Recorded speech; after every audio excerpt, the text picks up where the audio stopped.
আকাশবাণী গুৱাহাটীৰ FM মহাবাহু সাধক সুন্দৰৰ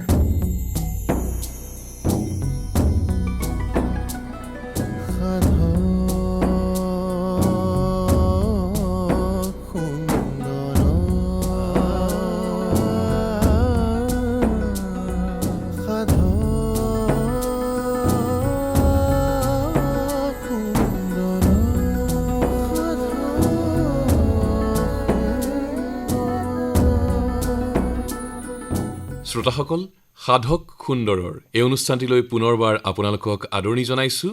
আমি আছোঁ এগৰাকী সুন্দৰৰ সাধকৰ সৈতে। মোৰ প্ৰাণৰো প্ৰাণৰ, মোৰ গানৰো গানৰ মোৰ দেশ, মোৰ প্ৰতিটো কামে, মোৰ প্ৰতিটো চিন্তাই এই দেশৰ বুকুত ৰচে হইচ সোণোৱালী ভৱিষ্যতৰ সপোন। মোৰ জীৱনৰ আহে আহে, মোৰ যৌৱনৰ কোহে কোহে সেই সপোনৰে কলৰোল।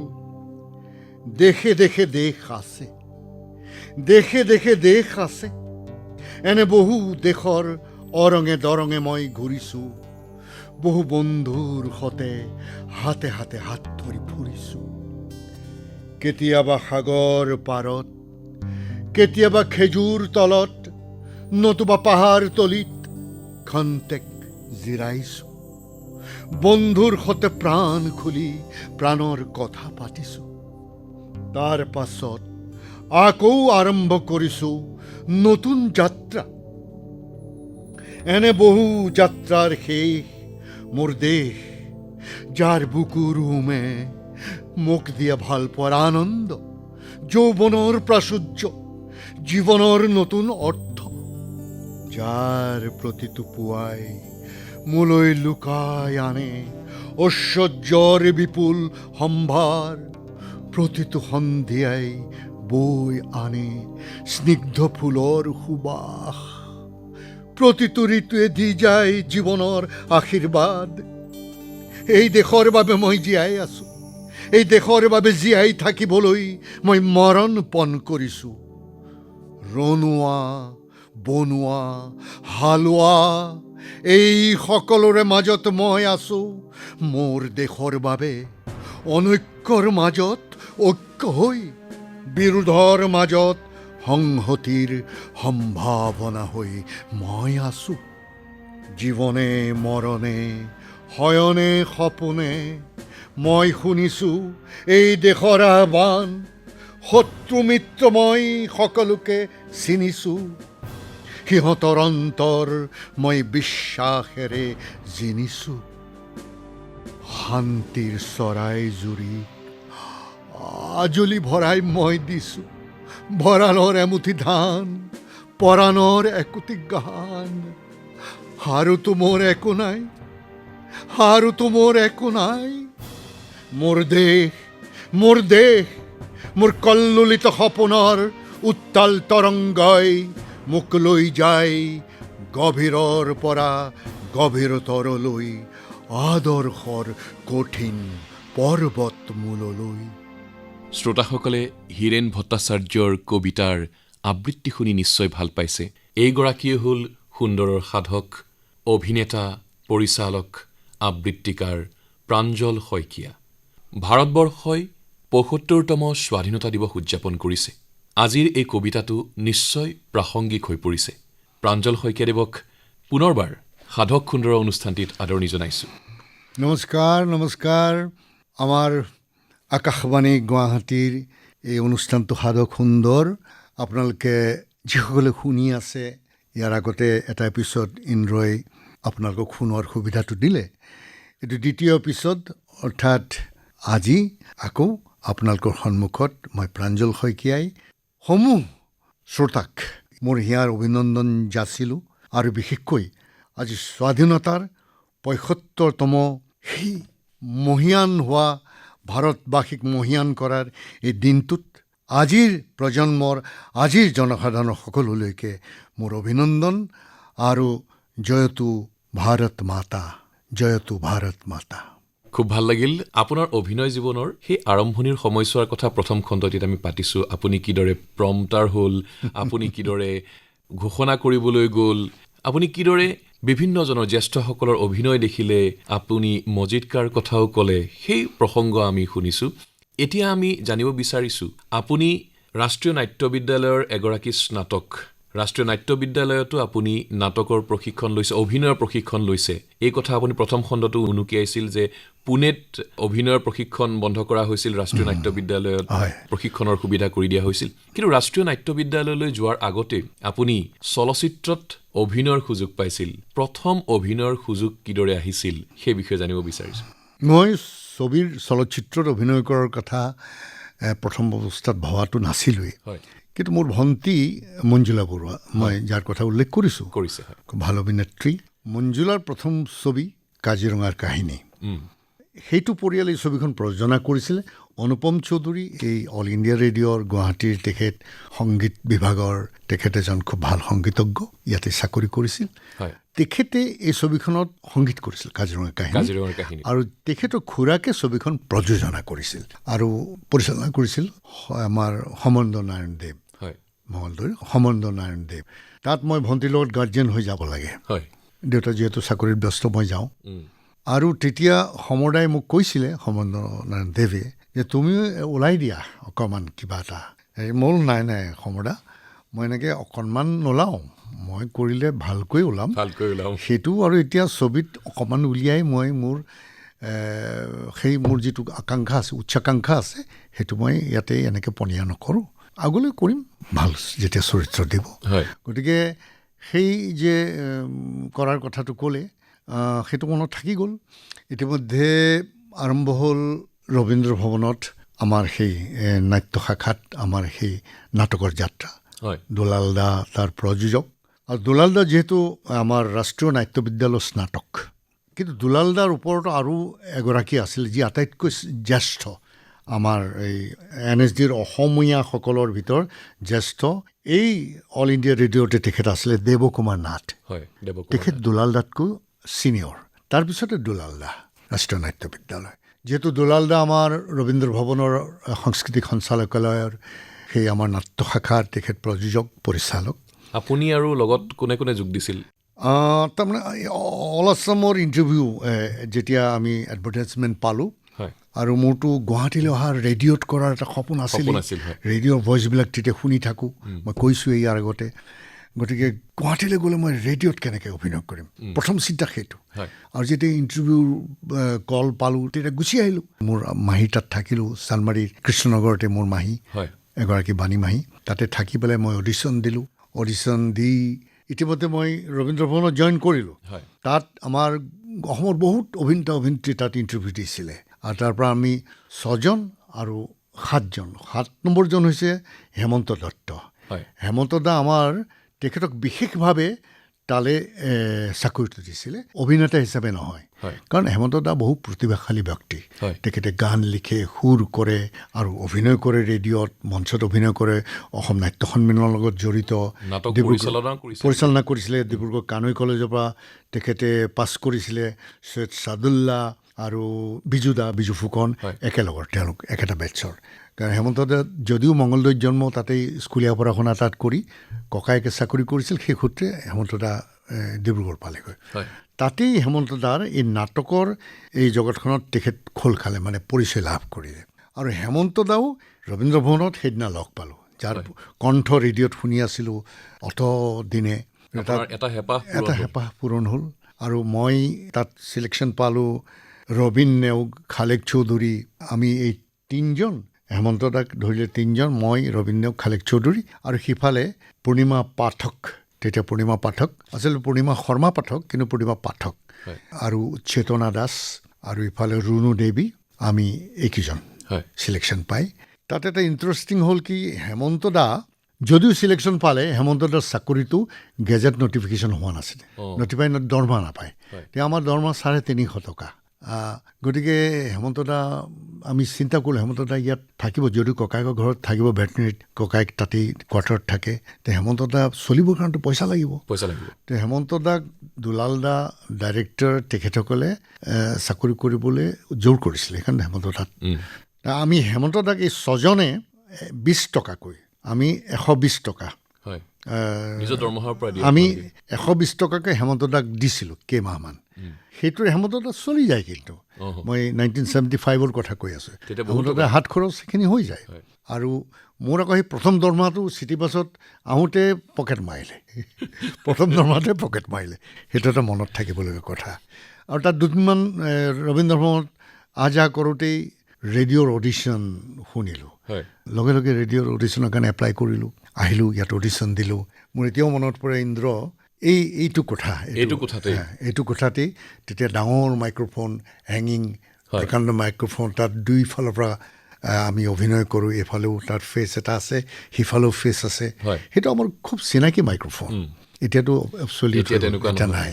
আৰু ইয়াতেই যেতিয়া অডিশ্যন দিছিলোঁ, ইয়াত পৰ্দা এখন আছিলে, সেই গ্লাছৰ যিটো পেনেল আছিলে, ভিতৰৰ পৰা সেই মাতবিলাক শুনিছিলোঁ। আমাক প্ৰশ্ন সুধিছিলে, দেখা নাপাওঁ। তাতে পিছত গম পালোঁ সেয়া মহেন্দ্ৰ দা, সেয়া নীলু চক্ৰৱৰ্তী, সেয়া আৰতী দাস বৈৰাগী, সেয়া বীণা দাস মান্না, এইসকল ব্যক্তি, মীৰা বাইদেউ, দুৰ্গেশ্বৰ বৰঠাকুৰ, সেইসকল মানুহৰ পৰৱৰ্তী সময়ত মোৰ লগত চিনাকি। আৰু ৰেডিঅ'ত অডিশ্যন পাছ কৰি মোৰ কি ফূৰ্তি! আৰু পাছ কৰাৰ লগে লগেই ফণী তালুকদাৰ দেৱৰ এখন নাটকত মই প্ৰথম অভিনয় কৰিছোঁ। নাটকখন কি আছিলে? সেই নাটকখনৰ নামটো মই লিখি থৈছিলোঁ, কিন্তু তুমি সোধোতে এতিয়া মোৰ নামটো মনত পৰা নাই। আৰু দ্বিতীয়খন নাটক কিন্তু মই আইদৰ বুলনি, যাৰ যিসকলৰ কণ্ঠ শুনি শুনি আমি হতবাক হৈছিলোঁ। যোৰহাটত দুপৰীয়া ভাত পানী খাই দৌৰা দৌৰিকৈ ৰেডিঅ'টো মাজত লৈ আইদৰ বুলনি নাটক শুনো। আইদৰ বুলনিৰ প্ৰফুল্ল বৰাৰ মন আমাৰ মন, সেইখনত যিটো মেজৰ কেৰেক্টাৰ, সেইটোত মই কৰিবলৈ পাইছিলোঁ। আৰু আনটো বৰষা, ফিমেল লিড, সেইটো মলয়া গোস্বামীয়ে কৰিছিলে। আৰু শ্ৰোতাসকলক কওঁ যে প্ৰথম খণ্ডটো প্ৰচাৰ হোৱাৰ পিছত এগৰাকী শ্ৰোতা মঙলদৈৰ মাধৱী নাথ, তেখেতে এটি শ্ৰব্য বাৰ্তা প্ৰেৰণ কৰিছিল আপোনাৰ সেই মন আমাৰ মন এই নাটকখনৰ আপোনাৰ চৰিত্ৰটোৰ কথা আৰু মলয়া গোস্বামী আপোনাৰ সৈতে অভিনয় কৰিছিল সেই কথা তেখেতে চকুৰে নেদেখে, মনৰ দৃষ্টিৰে তেখেতে আমাক খুব আদৰ কৰে। সেইগৰাকী শ্ৰোতাই কিন্তু এই কথাখিনি এটি শ্ৰব্য বাৰ্তা আমালৈ প্ৰেৰণ কৰিছিল। সেইগৰাকী শ্ৰোতা ৰেডিঅ'ৰ অকুণ্ঠ ভক্ত, আৰু ৰেডিঅ'টো তেওঁ বুকুত লৈ ফুৰে, ৰেডিঅ'ৰ কথা, ৰেডিঅ'ৰ গান, ৰেডিঅ'ৰ নাটক। সেয়েহে তেওঁৰ সংলাপ পৰ্যন্ত মনত আছে। তেওঁ সংলাপো কৈ পঠাইছে। তেওঁলৈ মই ইয়াৰ পৰা আজিৰ এই মুহূৰ্তত মোৰ অশেষ ধন্যবাদ, অভিনন্দন আৰু শুভেচ্ছা জনাইছোঁ। স্বাস্থ্য যাতে সুন্দৰ হৈ থাকে, আৰু সদায় ৰেডিঅ'ৰ এজন শ্ৰোতা হৈ পেলাই সদায় আমাক যাতে তেখেতে আৰু বহুত বাৰ্তা প্ৰেৰণ কৰি থাকে। মন আমাৰ মন, সেই নাটকখনৰ আপুনি কথা কৈছে, সেই নাটকখনত অভিনয়ৰ অভিজ্ঞতাৰ কথা কওকচোন। সেইখন দ্বিতীয়খন নাটক আছিল আপোনাৰ? দ্বিতীয় নাটক। আৰু আপোনাৰ সপোন আছিল ৰেডিঅ'ত নাটক কৰা। আৰু সেই সময়ত ৰেডিঅ'ত নাটক কৰা মানে ৰেডিঅ'ৰ নাটকৰ প্ৰতি এতিয়াও শ্ৰোতাসকলৰ যি এক আগ্ৰহ, তেখেতসকলৰ যি এক অনুৰাগ, সেই সময়ততো ৰেডিঅ'ৰ নাটক বুলি ক'লে মানুহে খোৱা বোৱা বাদ দিও ৰৈ থাকে। গতিকে প্ৰথম যেতিয়া আপুনি অভিনয় কৰিলে নিশ্চয় শ্ৰোতাসকলৰ ফালৰ পৰা বিশেষ মৰম আদৰ পাইছিল আপুনি? সাংঘাতিক। কাৰণ ৰেডিঅ'টো গাঁৱে, তেতিয়াতো দূৰদৰ্শন নাছিলেই, কেৱল ৰেডিঅ'। পথাৰৰ আলিত মই নিজে সেই অভিজ্ঞতা বুটলিছোঁ। পথাৰৰ আলিত যেতিয়া হাল বাই থাকে, কোৰৰ চাপ মাৰি থাকে, সেই পথাৰৰ মাজত কাম কৰি থাকেতো তাৰ সেই আলিটোত ওখ ঢিপটোত ৰেডিঅ' ট্ৰানজিষ্টাৰটো থৈ লয়, তাৰ গান শুনি থাকে। বিভিন্ন ঠাইত বিভিন্ন সময়ত ক'ৰবাত ভয় খাইছে, তিহুৰ সেই থমনাৰ ফালৰ, মই তেতিয়া নাটকত ভ্ৰাম্যমান থিয়েটাৰ কৰি থাকোঁতে তাত গৈছিলোঁ। মই মানুহক লগ ধৰিবলৈ ঘূৰি ফুৰোঁ। এগৰাকী গাভৰু ছোৱালী, তেওঁ তাঁত বৈ আছিলে, তেওঁৰ ঘৰৰ পঁজাঘৰ, সিফালে এখন নদী, তেওঁৰ ভলিউমত খুব ডাঙৰকৈ ৰেডিঅ' শুনি আছে। তেওঁ মই মাত দিলোঁ, সেইফালে মই ওচৰতে আছিলোঁ গেষ্ট হাউচ এটাত। মই তেওঁৰ নাম শুনিওতে, নামটো মই পাহৰিছোঁ, বোলো ৰেডিঅ'টো খুব ভাল পোৱা নেকি? তেওঁ কৈছে ৰেডিঅ'টো খুব ভাল পাওঁ, আৰু কেতিয়াবা বদমাছ মানুহ আহে এই নদীৰ পৰা, সিফালৰ পৰা। গতিকে ৰেডিঅ'টো মোৰ কাৰণে এটা সাহস, যে মোৰ লগত ৰেডিঅ'টো আছে মানে মোৰ বন্ধু আছে, মোৰ সাহস আছে। আৰু তেতিয়া বহুত মানে ৰেডিঅ'টো বাজি থাকিলে গম পাই যে ইয়াত আৰু কোনোবা আছে, তেতিয়া বেয়া মানুহবিলাক এইখিনিলৈ নাহে। মই এটা অভিজ্ঞতাৰ পৰা এই কথাটো ক'লোঁ। ৰেডিঅ' অজস্ৰ মানুহ এতিয়াও, কেবলটো বহুত গাঁৱত নাই, কিন্তু ৰেডিঅ'টো গাঁৱে গাঁৱে এতিয়াও আছে। সেইকাৰণে মই মানুহক কওঁ, এতিয়া কোনোবাই যেতিয়া FM শুনে তোমালোকৰ মোবাইলত, মই মোবাইলত শুনি ভাল নাপাওঁ। ৰেডিঅ' মই ৰেডিঅ'ত শুনিম, প্ৰপাৰ ৰেডিঅ'ত মই শুনিম। যিহেতু মোৰ হাতত এতিয়া ঘৰত এতিয়াও ৰেডিঅ' আছে আৰু মই ৰেডিঅ' 2-4 ব্যক্তিক বয়সস্থ মোৰ মাৰ তুল্য 2-3 গৰাকীক মই ৰেডিঅ' প্ৰেজেণ্ট কৰিছোঁ কাৰণ টিভি নহয় বোলে ৰেডিঅ'টো আপুনি যেতিয়া তেতিয়া শুনি থাকিব এতিয়া সুন্দৰ সুন্দৰ গান শুনিব পাৰিব কি সুন্দৰ সুন্দৰ ৰাতিপুৱাৰ যিবিলাক অনুষ্ঠান হয় তাত বন্দনাৰ পৰা গীতিমালিকা এতিয়াও আছে গতিকে ৰেডিঅ'টো মোৰ প্ৰাণত আছে আৰু অজস্ৰ মানুহৰ প্ৰাণে প্ৰাণে ৰেডিঅ' হয় মন আমাৰ মন সেই নাটকখনৰ কথা কওকচোন আপোনাৰ সংলাপ বাৰু মনত আছে নেকি এতিয়া সংলাপ মনত খুব নাই জনপ্ৰিয় হৈছিল এই নাটক খুব জনপ্ৰিয় হৈছিলে আৰু সেইকাৰণে হয়তো মই দিল্লী নেশ্যনেল স্কুল অফ ড্ৰামাৰ পৰা পাছ কৰি আহি 82ত যেতিয়া আছাম ষ্টাৰ থিয়েটাৰ ভ্ৰাম্যমান তাত মই যোগ দিলোঁ আৰু তাত কুমুদ শৰ্মা প্ৰযোজকে সেই নাটকখন লৈছিলে কাৰণ ৰেডিঅ'ৰ সেই পপুলাৰিটিৰ বাবে যিহেতু ময়ো আকৌ এই আছাম ষ্টাৰত মই যোগ দিলোঁ গতিকে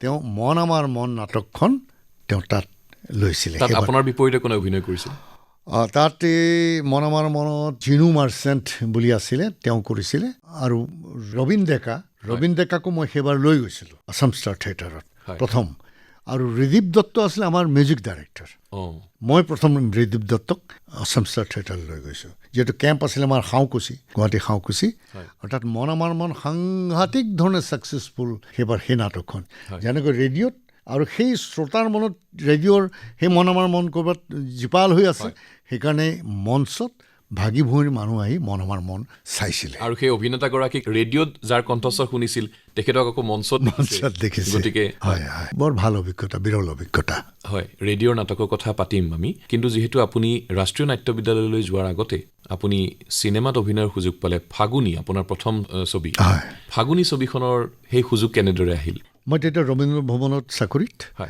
শিৱপ্ৰসাদ ঠাকুৰ আমি শিৱদা বুলি কওঁ গোলাঘাটৰ ৰাণা তামুলী শিৱপ্ৰসাদ ঠাকুৰ মুনীন বৰুৱাই শিৱপ্ৰসাদ ঠাকুৰ গুৰুতুল্য কিয় কলেজত তেখেত প্ৰফেচাৰ আছিলে আৰু মুনীন বৰুৱাহঁতক নাটক কৰাইছিলে শিৱপ্ৰসাদ ঠাকুৰে আৰু এই চিনেমা আৰম্ভ হ'ল যেতিয়া ফাগুনী তাত মুনীন বৰুৱাহঁত জড়িত শিৱপ্ৰসাদ ঠাকুৰৰ দ্বিতীয়খন ছবি য'ত মই কৰিছিলোঁ সন্ময়না ছুপাৰহিট ছবি তাতো মুনীন বৰুৱাই সন্ময়না স্ক্ৰিপ্টখন কৰিছিলে গতিকে সেই তেনেকৈ শিৱপ্ৰসাদ ঠাকুৰে মোক কাষ্ট কৰিলে ফাগুনীত যে তুমি এটা শামছুল বুলি কেৰেক্টাৰ এটা আছে খাটি খোৱা ল'ৰা হালকোৰ বাই আৰু ৰিক্সা চলাই দেউতাকো টোকাৰী বাই তেওঁ গান গাই সেই তেনেকুৱা এটা চৰিত্ৰ মন্দা সুধিলোঁ মন্দা চৰিত্ৰটো অকণমান মানে বিশেষ গুৰুত্ব আছে নাই বোলে গুৰুত্ব আছে তোমাৰ গুৰুত্বপূৰ্ণ চৰিত্ৰ মোৰ তেতিয়াহ'লে ঠিক আছে মই এনেই চিনেমাত ওলাব লাগে বুলি ওলাবলগীয়া হ'লে মই নকৰোঁ বোলে নাই গুৰুত্বপূৰ্ণ চৰিত্ৰ আৰু তোমাক লৈয়ে মই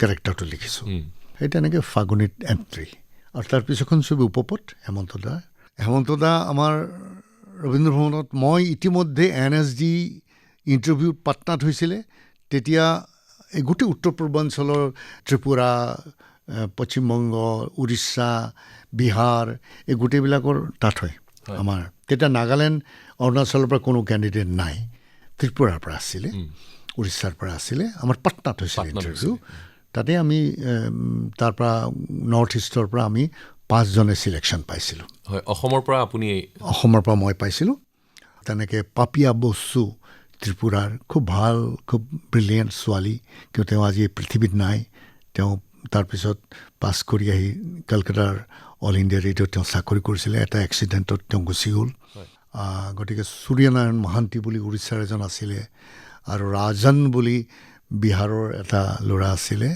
এনেকৈ আমি 5জনে এণ্ট্ৰি পাইছিলোঁ NSDত আৰু যিহেতু NSDলৈ মই গুচি যাম হেমন্ত দাই মোক উপপথ কৰিম কৈ আছিলে হেমন্ত দাৰ ধৰফৰণি লাগিলে প্ৰফুল্ল বৰাৰ উপপথ হেমন্ত দাই বোলে নহয় মোক পঞ্জু বুলি কয় চবেই মৰমতে ঘৰুৱা নাম যে নাই তুমি কৰি যাব লাগিব তুমি যোৱাৰ আগতে মই শ্বুটিং কৰিবই লাগিব অফিচৰ পৰা ছুটি লৈ মই বোলো মই এনেও যামেই গতিকে মই ৰিজাইন দিলোঁ এই চাকৰি ৰিজাইন দি পেলাই মই মুক্ত হৈ পেলাই মই শ্বুটিং কৰিম বিশ্বনাথ চাৰিআলিত শ্বুটিং শ্বিডিউল প্ৰমোদ বৰা প্ৰযোজনা আৰু জয়ন্ত দাই তাৰ সুৰ কৰি থৈ গৈছিল এইখন ছবিৰ গানৰ কিন্তু জয়ন্ত হাজৰিকা ইতিমধ্যে জয়ন্ত দা এই পৃথিৱীৰ পৰা গুচি গৈছিল গতিকে হেমন্ত দাই তেওঁৰ বন্ধু পত্নী মনীষা হাজৰিকা অৰ্থাৎ মিথুবুক সেই দায়িত্বটো দিলে বোলে ৰাণাইতো সুৰ কৰিয়ে গৈছে তুমি মোৰ ছবি প্ৰথম অসমীয়া চিনেমাৰ মহিলা সংগীত পৰিচালিকা তুমি আৰু সমৰ হাজৰিকাই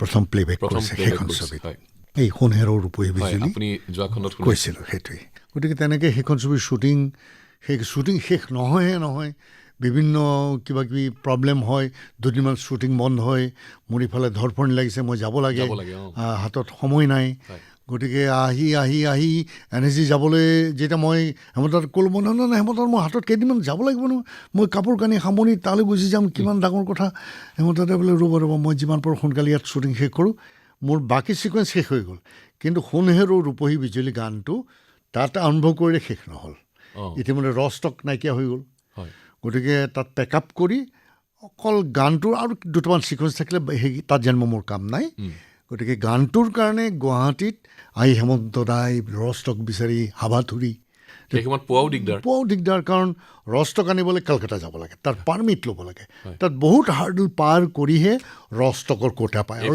আপুনি যাব লাগে গতিকে কলকাতালৈ যোৱাৰ প্ৰশ্নই নুঠে ইয়াতে 2-4জন প্ৰযোজকৰ 2-এখন ছবিৰ কাম হৈ আছিলে সুধি হেমন্ত দাই ৰিকুৱেষ্ট কৰি এই কাটপিচ সৰু এটা ৰোলৰ কাটপিচ হেমন্ত দাই যোগাৰ কৰি মোক ক'লে পঞ্জু পালোঁ এতিয়া আমি অমুক ঠাইকে শ্বুটিং কৰিম হাতত মাত্ৰ 3 দিন থাকিব তেতিয়া 2 দিন আগতে আমি শ্বুটিং শেষ কৰিব লাগে গধূলি ছিকুৱেঞ্চ যিহেতু সোণহেৰ ৰূপহী বিজুলী সোণহেৰ ৰূপহী বিজুলী তই জানো নাহিব পাৰিবি ঘন ঘূৰে আখিনি আহি সোণহেৰ ৰূপহী বিজুলী তই জানো নাহিব পাৰিবি ঘন ঘূৰে আখিনি আমাৰ বাৰৱাৰী তিনিআলিত আমাৰ গোটেই ইউনিটটো আহিলে 6টা বজাত ৰিপৰ্টিং কৰিবলৈ ক'লে মেকআপৰ কাম নাই আৰু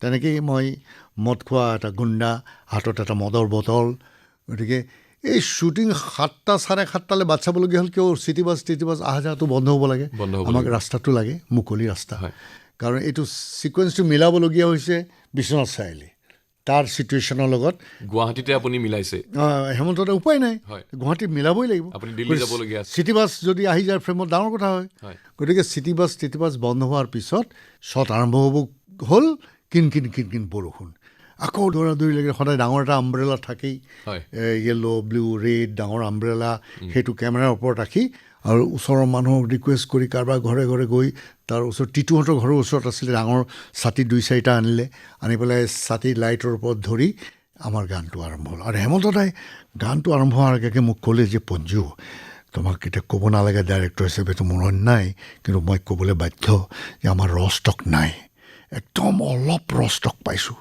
ভগৱানৰ ওপৰত এতিয়া খালী নিৰ্ভৰ কৰিব যে গানটো যেনে তেনে শেষ হ'ব লাগে আৰু শেষ হোৱাৰ কাৰণে এইখিনি চাফিচিয়েণ্ট নহয় কিন্তু পঞ্জু এটাও যদি NG হয় মই মৰি গ'লোঁ তাৰমানে এটাও NG কৰিব নালাগিব মই আৰু কেমেৰাক সেৱা কৰি আৰম্ভ কৰিলোঁ গৈ ৰাতি গৈ আমি ভেটেনেৰী গেটত সোমালোঁ এটা গান কৰোঁতে বহুত সময় লাগেতো ৰাতি লাইট চিফ্ট কৰিব লাইট এৰেঞ্জ কৰিব বৰষুণ লাহে লাহে গ'লগৈ তাত ভেটেনেৰী সোমাওঁতেই লাষ্ট ষ্টেঞ্জাটো বাকী ওপৰত এখন গেটৰ আগত চিটুৱেশ্যনটো ৰাখিছে হাতত মদৰ বটলৰ শেষ ঢোকাটো মই খাম আৰু গানটোৰ শেষ কলিটো ইতিমধ্যে ধলফাট দিছে পূব আকাশত ধলফাট দিছে বেলিটো ওলোৱা নাই কিন্তু সেই ৰাতিপুৱা ধলফাটৰ যিটো পোহৰ আমি দেখিছোঁ দূৰত আৰু গোটেই নিশাটো শ্বুটিং চলিছে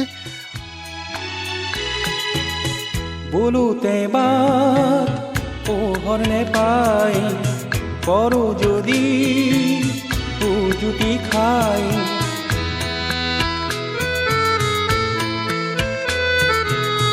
বলুতে বাৰ পোহৰ নেপাই পৰো যদি উজুতি খাই পাৰ যদি লভবি পাৰ যদি লভবি দুয়োৱে লগেৰে নাহিমি আউপিকে গৈ সোণহেৰ লগৰী বিজুলী তই লগতে নাহিবি নাহিবলে আখিনী আউকি নাহিবলে আখিনী আউকি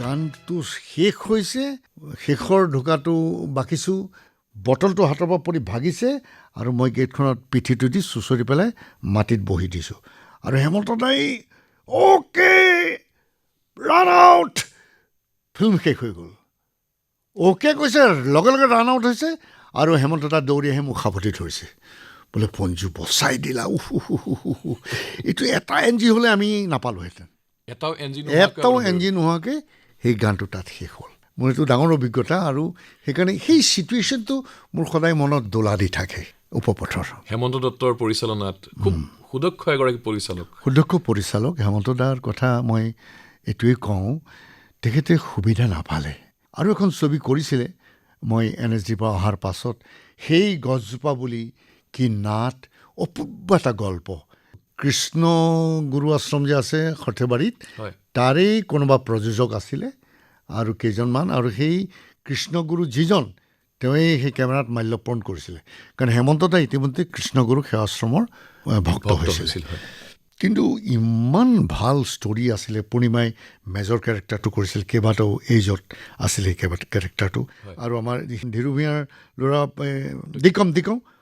দিকমে তাত এটা ভাল কেৰেক্টাৰ কৰিছিল দিকম তেতিয়া স্কুলীয়া ল'ৰা কিন্তু বহুত শ্বুটিং শেষ হ'ল ইমান ভাল কাম কৰিছিলে হেমন্ত দাই ছবিখন ৰিলিজ নহ'ল কেইবাজনো ব্যক্তি ঢুকালে তাত গতিকে ছবিখন সম্পূৰ্ণই নহ'ল মই সদায় কওঁ হেমন্ত দাই যদি আৰু 3খনমান ছবি কমেও যদি কৰিবলৈ পালেহেঁতেন হেমন্ত দাক মানুহে অসমৰ শ্ৰোতা দৰ্শকে নতুন ধৰণৰ এজন শক্তিশালী পৰিচালক ৰূপে পালেহেঁতেন কিন্তু তাৰপিছত হেমন্ত দা মোবাইল থিয়েটাৰত ব্যস্ত হৈ গ'ল আৰু ছবি কৰা নহ'ল সেইটো মোৰ এটা দুখ থাকি গ'ল হেমন্ত দাৰো নিশ্চয় এটা দুখ এটা আছে উপপথত সেই অভিনয় কৰিলে আপুনি তাৰ পাছতে আপুনি ৰাষ্ট্ৰীয় নাট্য বিদ্যালয়লৈ গুচি গ'লোঁ সেই সময়ত তাত আপুনি বিভিন্নজনক লগ পাইছে বিভিন্ন ঠাইৰ অভিনেতা অভিনেত্ৰীক পাইছে বা আপোনাৰ জ্যেষ্ঠসকলক পাইছে নাম যদি এটা কথা কয় NSDত তাৰ আগলৈকে দুলাল দাহঁতৰ গুৰু ইব্ৰাহিম আলকাজি যিজন পৃথিৱী বিখ্যাত নাট্যগুৰু বুলি শ্ৰদ্ধা কৰে তেখেতৰ পিছত আহিলে আমাৰ বি কাৰান্থ হয় তেখেতৰ আছিলে ৱেষ্টাৰ্ণ ইব্ৰাহিম আলকাজি যিটো বহুত ডাঙৰ ডাঙৰ বেনাৰৰ নাটক কৰিছিলে আন্দাজুক কৰিছিলে তেখেতে তগলক কৰিছিলে বহুত নাটক কৰিলে আৰু তগলক ফাৰ্ষ্ট ইয়েৰতে আমাৰ এইটো ডাঙৰ অভিজ্ঞতা আমি সৰু ঠাইৰ পৰা যোৱা ডাঙৰ প্ৰডাকশ্যন চোৱা নাই তাতে NSDৰ ৰেপাৰ্টৰী নাটক আমাৰ যিটো প্ৰফেশ্যনেল থিয়েটাৰ গ্ৰুপ ৰেপাৰ্টৰী NSDৰ তাতে উত্তৰা বাউকাৰ সুৰেখা চিক্ৰী আমাৰ MK ৰেইনা KK ৰেইনা ৰাজেশ বিবেক এইবিলাক তাৰ এক্টৰ আৰু মনোহৰ সিং তাৰ ডাইৰেক্টৰ তেওঁৰ পৰিচালনাত তগলক পুৰণা কিল্লা ফৰ্টত তাত সেই জীৱন্ত পুৰণা কিল্লাত আমি ৰাতি তগলকৰ সেই হিউজ প্ৰডাকশ্যন কষ্টিউম প্লে তাত তগলক চাইছোঁ মনোহৰ সিঙে তগলকটো কৰিছিলে বাকী দলি আলৱালে বিভিন্ন আৰ্টিষ্ট আছিলে তাত সুৰেখা চিক্ৰী উত্তৰ বাউকাৰ দৰে আৰ্টিষ্ট আছিলে বিবেক ৰাজদান আছিলে বহুত পংকজ কাপুৰ আছিলে ৰঘুবীৰ যাদৱ আছিলে অনংগ দেশাই আছিলে এইসকল KK ৰেইনা আছিলে এইসকলে তাত অভিনয় কৰিছিলে তেখেতো ডাঙৰ অভিজ্ঞতা NSDত কৈ আৰু তেতিয়া গৈ আমি বি কাৰান্থক পালোঁ তেখেতে ক'লে যে লেংগুৱেজটো বেৰিয়াৰ হ'ব নোৱাৰে কাৰণ তেখেতে ডাবল MA দেই তেখেতে হিন্দীটো মাষ্টাৰ্ছ কৰিছিলে তেখেতে সদায় ফ'ক ট্ৰেডিশ্যনৰ ওপৰত গুৰুত্ব দিয়ে তাৰ আগতে তেখেতে ঘাটৰ শ্ৰাদ্ধ বুলি এখন ছবি নেশ্যনেল বেষ্ট মিউজিক ডাইৰেক্টৰ হৈছিলে আৰু গিৰিশ কাৰ্ণাত তেখেতৰ খুব বন্ধু আৰু তাৰ আগতে চুমন ডুডি বুলি এখন ছবি পৰিচালনা কৰি তাত বেষ্ট ডাইৰেক্টৰ হৈছিল নেশ্যনেল বেষ্ট ডাইৰেক্টৰ বি কাৰান্থ ইমান গুণী মানুহ আৰু নাটকততো ক'বই নালাগে তেওঁ আহিয়ে তেতিয়া ফাৰ্ষ্ট ইয়েৰত কাকো অভিনয় কৰিবলৈ নিদিয়ে first year theory practical movement yoga বাকী কাৰান্থজীয়ে কিন্তু আমাক গৈ পোৱাৰ দুমাহমানৰ পাছতে আমাক লৈ এটা প্ৰডাকশ্যন কৰিলে নতুনখিনিক লৈ নতুন আমাৰ গোটেই ফাৰ্ষ্ট ইয়েৰক লৈ সেইটো আন্ধেৰ নগৰী চৌপট ৰাজা সেইখন খুব জনপ্ৰিয় এখন খুব নাটক আৰু জনপ্ৰিয় হয় সেইটো আমাৰ এতিয়াও মনত পৰে আৰু বেবী কাৰেণ্টৰ প্ৰথম প্ৰডাকশ্যন NSDত ফাৰ্ষ্ট ইয়েৰ কৰিছে আমি গম পাইছোঁ ইতিমধ্যে ফাৰ্ষ্ট ইয়েৰ কেতিয়াও কৰিবলৈ দিয়া নহয় উই ফিল প্ৰাউড যে আমাক ফাৰ্ষ্ট ইয়েৰক নাটক কৰিবলৈ দিছে অ'পেন এয়াৰত কৰিছোঁ অলপ মনত পৰিছে নেকি সেই নাটকখনৰ অভিনয়ৰ কথা তেতিয়া আমাৰতো হিন্দী আৰু খাৰখোৱা হিন্দী গতিকে ড উচ্চাৰণ নহয় চ উচ্চাৰণ নহয় চ কিয় চ শ ড দ এইটো মোৰ ডাইলগ আছিলে गडरी ने टके में एक बड़ी भेड़ बेच दी जिसकी मश्क बड़ी हो गई तर अड़ी मैं कौन गदरी ने दौंटिया दो तो आ ही जाए मुनिया तो गडरी ने टके में बड़ी भेड़ बेच दी भेड़ माने भेड़ा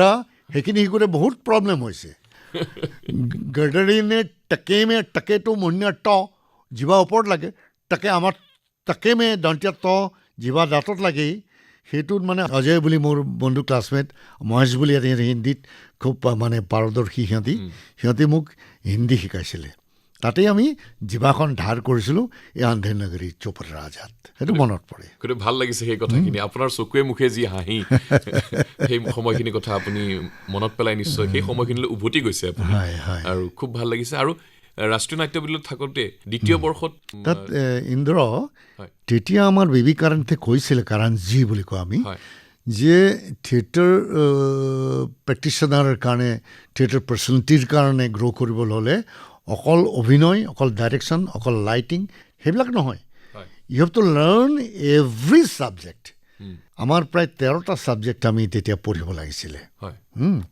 তাতেই প্ৰথম যে 13টা ছাবজেক্ট পঢ়িব লাগিব তাৰ ভিতৰত ধৰা আমাৰ থিয়েটাৰ আৰ্কিটেকচাৰ আছিলে আমাৰ SGB শৰ্মা এজন খুব গুণী শিক্ষক আছিলে তেখেতে শিকাইছিলে চিনিক ডিজাইন আছিলে ৰবীন দাস কাৰ্পেণ্ট্ৰি আমাৰ তছলিম লাল শৰ্মা খুব নমস্য ব্যক্তি মডাৰ্ণ ইণ্ডিয়ান ড্ৰামা কীৰ্তি জৈনে শিকাইছিলে তাৰ সংস্কৃত ড্ৰামা শিকাইছিলে নিভা যোশী ৱেষ্টাৰ্ণ ড্ৰামাৰ আমাৰ টিচাৰ আছিলে বেৰী জন খুব নামী ডাইৰেক্টৰ তেওঁ আমাক ৱেষ্টাৰ্ণ ড্ৰামা পাইছিলে আৰু বেৰী জনৰ যিটো লাষ্ট প্ৰডাকশ্যন মই ছেকেণ্ড ইয়েৰত NSDত সেইটোত কিং লিয়াৰখন প্ৰডাকশ্যন কৰিছিলে বেৰী জনে আৰু তাত সেইটো মোৰ প্ৰডাকশ্যন আছিলে মানে প্ৰডাকশ্যন মেনেজাৰ মই আছিলোঁ বেৰীজনৰ সেইটো তাৰপিছত এক্টিং শিকাইছে ৰাম গোপাল বাজাজ যাক আমি বজ্জু ভাই বুলি সকলোৱে জানে আৰু অলকানন্দ সমৰ্থ তেখেত ৰাধাৰ পৰা পাছ কৰা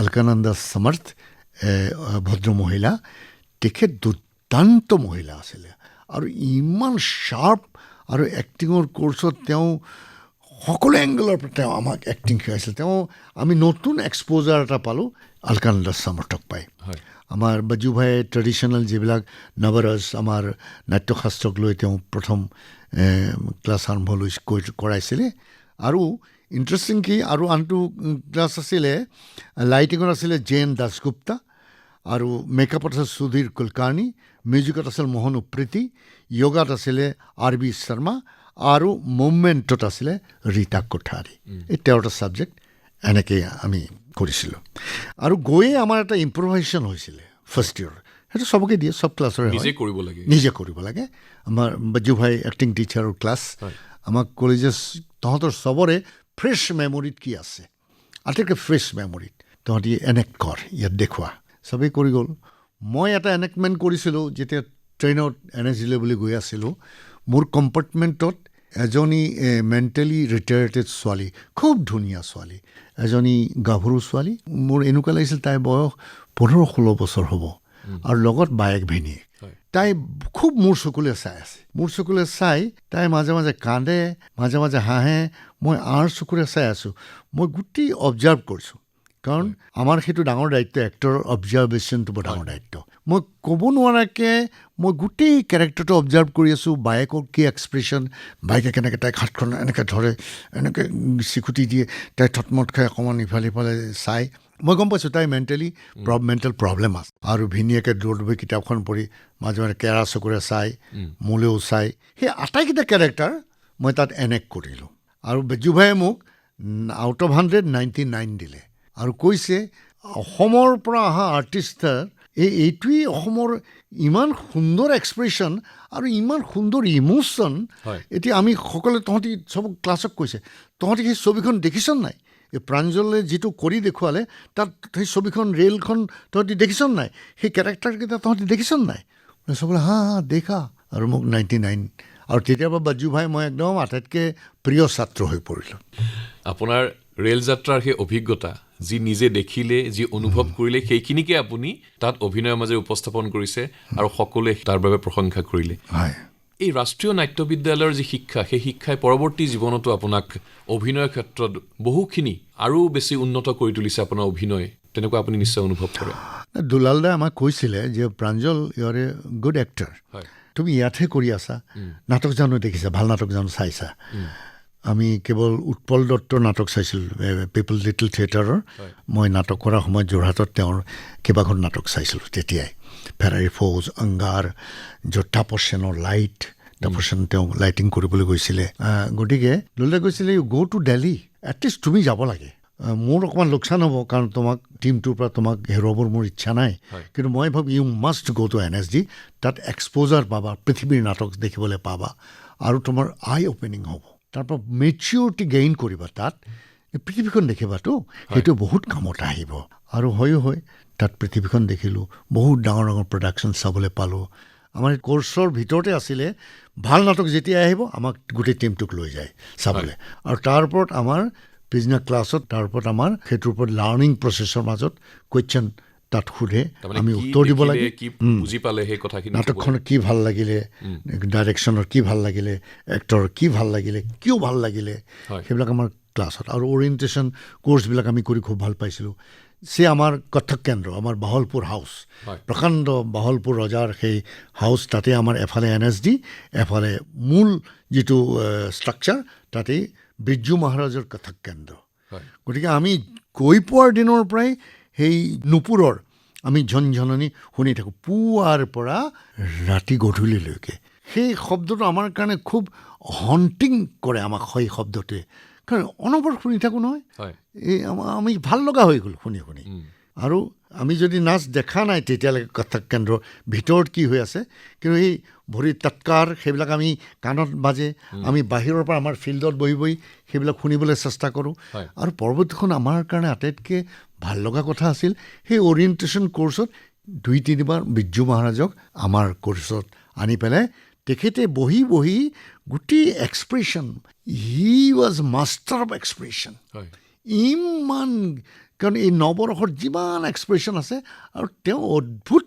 এক্সপ্ৰেশ্যন দিয়ে বহি আমি তন্ময় হৈ তেওঁৰ সেই এক্সপ্ৰেশ্যন চাওঁ শুনি থাকোঁ আমি বোলো ইমান প্ৰতিভাশালী হ'ল সেইকাৰণেতো বিৰজু মহাৰাজ কথকৰ গুৰু সকলোৰে আৰু তেনেকৈ আমি সেই কিবছৰ তেখেতক পালোঁ এতিয়াও চাগে চকু মুদিলে সেই মাণ্ডি হাউচৰ নতুন দিল্লীৰ মাণ্ডি হাউচৰ সেই বাহলপুৰ হাউচ ৰাষ্ট্ৰীয় নাট্য বিদ্যালয় এতিয়াও মনত পৰে সেই ঠাইখিনি নিশ্চয় মাজে মাজে যাওঁৱেই আৰু মই পাছ কৰি অহাৰ পিছত 13-14 পৰা NSDৰ বহু কামত মই তাত জড়িত তাৰ ইণ্টাৰভিউ ল'বলৈ যাওঁ ফাৰ্ষ্ট ইয়েৰৰ আৰু বিভিন্ন বৰ্ড মিটিংবিলাকত মোক ইভিন ৰেপাৰ্টৰীৰ ডাইৰেক্টৰৰ ৰিনিউৱেলৰ আমাৰ 3টা ৰেপাৰ্টৰী আছে এটা আছে ছিকিমত এটা আছে আমাৰ নিজৰ দিল্লী যিটো ৰেপাৰ্টৰী থিয়েটাৰ আৰু এটা পৰৱৰ্তী সময়ত এটা হ'ল বানাৰসৰ সংস্কৃত থিয়েটাৰ আৰু এইফালে ত্ৰিপুৰাত আমাৰ এটা চিলড্ৰেন থিয়েটাৰ আছে NSDৰ গতিকে সেই তাৰ যিবিলাক ডাইৰেক্টৰ অৰ্থাৎ ইনচাৰ্জ তেওঁলোকৰ ৰিনিউৱেলৰ ইণ্টাৰভিউ ল'বলৈ আমি যাব লাগে সেই সময়খিনিত তেতিয়া মই ভাবিছোঁ এসময়ত ইয়াত পঢ়ি গ'লোঁ আজি ইয়াতে আকৌ ল'ৰা ছোৱালী ইণ্টাৰভিউ ল'বলৈ বাৰে বাৰে যাব লাগে কিন্তু আমাৰ তেতিয়া যিটো পৰিৱেশ পৰৱৰ্তী সময়ত সেই পৰিৱেশটো নাই মানে বহুত ষ্ট্ৰাকচাৰ হ'ল নতুন ষ্ট্ৰাকচাৰ গ্ৰ' কৰিলে সেই নেচাৰেল পৰিৱেশটো নোহোৱা হ'ল কথক কেন্দ্ৰ তাৰ পৰা উঠি গ'ল গতিকে সেই নুপুৰৰ ঝনঝননি আমাৰ কাণত যিটো এতিয়াও বাজি থাকে তাৰ পৰৱৰ্তী সময়ত ল'ৰা ছোৱালীবিলাকৰ প্ৰত্যেকৰে সময় বাগৰৰ লগে অভিজ্ঞতা বেলেগ হয় কিন্তু তাত যাব লাগে আৰু আমি যোৱাৰ পৰা বহুত লাভৱান হৈছিলোঁ আৰু সাংঘাতিক আত্মবিশ্বাস এটা গ্ৰ' কৰে তাৰ পৰা অহাৰ পিছত। চাওঁতে চাওঁতে দ্বিতীয় খণ্ডটিও আমাৰ সামৰিবৰ সময় হ'ল। আজিৰ খণ্ডটি আমি সামৰিব বিচাৰিছোঁ, যিহেতু আপোনাৰ প্ৰথমখন ছবি আছিল ফাগুনী। ফাগুনীৰ আপোনাৰ ভাল লগা এটি গীতেৰে আমি অনুষ্ঠানটি আজি সামৰিব বিচাৰিছোঁ। ইন্দ্ৰ, মইতো গায়ক নহয়, কিন্তু আপুনি ইমান ধুনীয়াকৈ গাইছে প্ৰথম খণ্ডত। নাই মানে বেসুৰা হৈ যাওঁ নহয়। ফাগুনীৰ এটা গান, মই সেই গানটোৰ লগত মোৰ বেলেগ এটা কাহিনী জড়িত আছে। সেই গানটোৰ শেষৰ যিছোৱা শ্বুটিং মই দিচাংমুখত কৰি গোলাঘাটৰ মোৰ দাদাৰ বিয়াৰ খোবাখুবনি পাবলৈ গধূলি লাষ্ট বাছখন যোৰহাট চৰকাৰী বাছ ষ্টেণ্ডত বাছখন ধৰিবলৈ দৌৰি গাড়ীৰ পৰা নামিছিলোঁ। মই দিচাংমুখৰ পৰা এখন এম্বেচেডৰত মোক শিৱ ঠাকুৰে পহুচাই দিছিলে, যাতে শিৱসাগৰ গোলাঘাটৰ লাষ্ট বাছখনত মই উঠি মোৰ দাদাৰ খোবাখুবনি পাওঁ, জেঠাইদেউৰ ল'ৰা। তাতেই মই খবৰটো পাইছিলোঁ। গৌৰী বৰুৱা তেখেত তাত চাকৰিয়াল আছিলে আৰু তেওঁ যোগবিয়োগ ছবিখনত কমলা বুলি এটা কেৰেক্টাৰ কৰিছিলে। সেই চৰিত্ৰটো কৰাৰ পিছত তেওঁ কমলা বুলিয়ে সকলোৱে চিনি পায়। মই দৌৰি আহোঁতে বোলে পঞ্জু ভাইটি ক'ৰ পৰা আহিলা? মই ক'লোঁ এনেকৈ অমুকৰ পৰা আহিলোঁ, শ্বুটিঙৰ পৰা আহিলোঁ, গোলাঘাটলৈ যাওঁ। ৰ'ব দৌৰা দৌৰি কৰিব নালাগে, বাছখন আহিছে, বাছখন তোমাক এৰি নাযায়, মই কৈ দিম। কিন্তু কথাটো হ'ল ৰাণা ভাইটি ঢুকালে নহয়। বোলে কি? জয়ন্ত হাজৰিকা ঢুকালে। মোৰ মানে বুকুত হাল মাৰি ধৰিলে দেই। কেনেকুৱা কোইনচিডেঞ্চ, মই তাত সেই ৰাণাদাৰ কণ্ঠৰ সেই গানটোৰ মই শ্বুটিং কৰি আহিছোঁ আৰু যোৰহাটত আহি বাছ ষ্টেণ্ডত সেই খবৰটো পাইছোঁ। বাছত মোক পইচা দিবলৈ নিদিলে, 1 নম্বৰ ছিটত বহুৱাই দিলে গৌৰীদাই, আৰু তাৰ পৰা গোলাঘাটলৈকে মই কেৱল কান্দিছোঁ। মোৰ শ্বাৰ্ট তিতি গৈছে, গোটেই শ্বাৰ্ট বুকু এটুকুৰে চব তিতি গৈছে। আৰু বিয়া ঘৰত আহি দেখিছোঁ তাত থমথম পৰিৱেশ, কাৰণ মোৰ মঞ্জুলা ভণ্টি, আমাৰ ভাইমন মুনীন বৰুৱা তেওঁলোক আছে, জয়ন্তদা, মিঠু বৌ গোলাঘাটলৈ গ'লে তাতেই থাকে, তাতেই গানৰ সুৰ কৰে, তাতেই সুৰ বাহিনীৰ সৃষ্টি হৈছে। গতিকে তাতো কোনেও সেইদিনা সেই খোবাখুবনি এনজয়মেণ্ট নাই। ময়ো সেই দুখী মনেৰে সোমাইছোঁ। খুব দুখৰ পৰিৱেশ। আমি মাছ মাংস একো নাখালোঁৱে সেইদিনা। গোটেই জয়ন্ত হাজৰিকাই কেনেকুৱা ভাল পাইছিলে, গোটেই মানুহ বিষাদগ্ৰস্ত। আৰু তাৰ পিছদিনা বাছত আকৌ মই গুৱাহাটীলৈ আহিছোঁ, আকৌ সেই কানুন। আৰু শেষ হৈছে স্মৃতিৰ যিটো অনুষ্ঠান ৰবীন্দ্ৰ ভৱনত, শেষত ৰাণাদাৰ সেই গানটো, মৃত্যু খাবতি সমাধিতলিত মই অকলে আছোহি শুই, এতিয়া কিয় আহিছা পুনৰ জ্বলাব কলিজাৰ জুই, এনেকুৱা গানটো আছিল।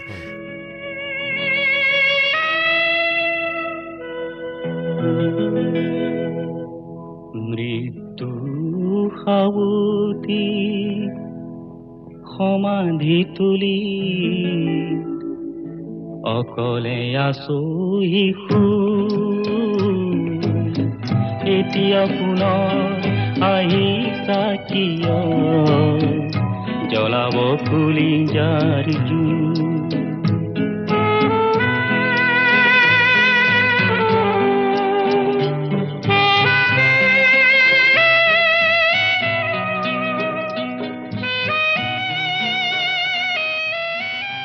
শেষত বজাই দিছে ৰাণাদাৰ কণ্ঠত, আৰু মানুহে স্পণ্টেনিয়াছলি থিয় হৈছে, আৰু গোটেই ৰবীন্দ্ৰ ভৱনত কেৱল মানুহৰ উচুপনি কানুন,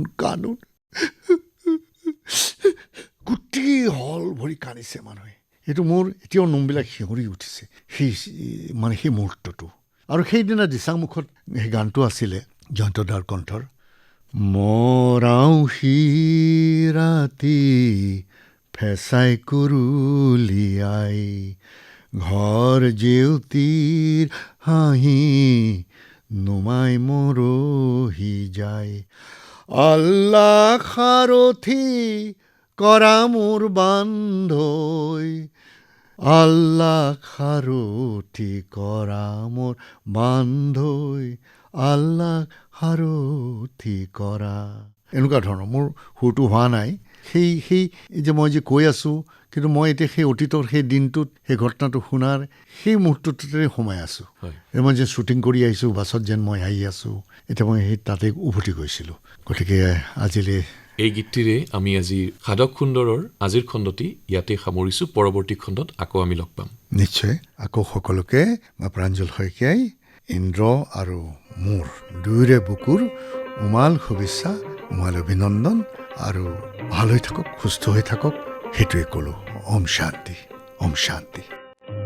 মৰাশিৰ ৰাতি পেচাই কুলিয়াই ঘৰ জেউতিৰ হাঁহি নুমাই মৰহি যায়। আল্লাহ সাৰথি কৰাহে বান্ধ, আল্লাহ সাৰথি কৰাহে বান্ধ। দেহৰে ভৰসা নাই মোৰ আল্লাহ, জীৱৰে তৰণি নাই মোৰ আল্লাহ, দেহৰে ভৰসা নাই।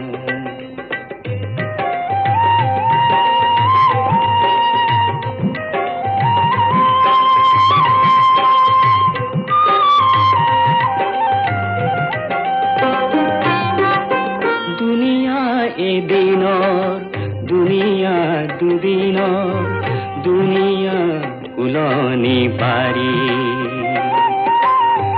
ঘূৰ্ণিয়া শৰীৰত জোৱাৰৰ তেজ নাই, সময়বোৰ নাহে যে ঘূৰি মোৰ আল্লাহ, জীৱৰে তৰণি নাই মোৰ আল্লাহ, দেহৰে ভৰসা নাই।